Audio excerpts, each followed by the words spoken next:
หลังจากซื้อของจากร้านทุกอย่าง20 บาทเริ่มต้น20 บาทเสร็จแล้วก็เดินทางเข้าตัวตลาดในตัวถนนเส้นกลางครับสิพาพี่น้องไปซื้อของอีกร้านหนึ่งก็พอดีก็เดินทางต่อครับออกจากบขสก็เดินทางเข้าถนนเส้นกลางเพื่อไปซื้อของอีกพี่น้องจับจ่ายซื้อของอีกร้านค้าอีกร้านหนึ่งในตัวถนนเส้นกลางตัวอำเภอก็เบิ่งไปนํกันครับพี่น้องเบิ่งวิวไปพร้อมเนาะวิวการสัญจรไปมาของผู้คนฝนตกน้ำก็ขังก็หงตามเป็นหลุมเป็นบ่กระเจ้าก็บ่ได้มาทำต่อเติมถนนหนทางซ่อมแซมเนาะจักหน่อยเพิ่นก็มาดอกที่สิสัญจรไปง่ายดอกแถวนี้ในเขตนี้เอาเลี้ยวขวาพี่น้องเลี้ยวขวาตรงไปถนนเส้นกลางพุ่นน่ะพี่น้องอีกจักหน่อยสิมองเห็นพุ่นน่ะก็มีหลายซอกหลายซอยในเขตนี้เนาะพี่น้อง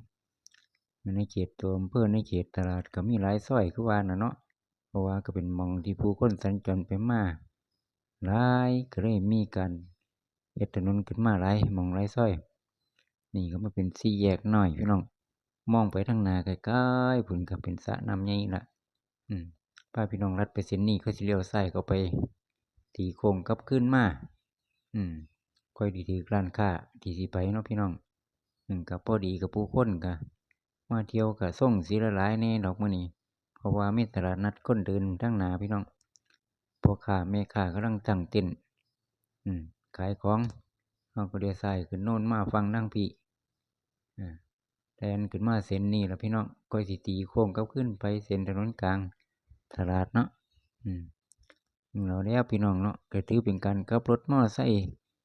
ชมวิวไปพร้อมฟังขวามือก็ต้นมะขามเพิ่นปลูกแต่โดนนี่พี่น้องต้นมะขามหลายๆหั่น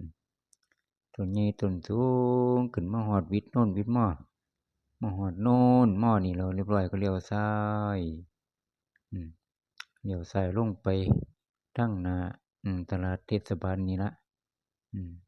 ทางเส้นนี้ล่ะพี่น้องเที่ยวไปเที่ยวมาพาพี่น้องเบิ่งวิวทิวทัศน์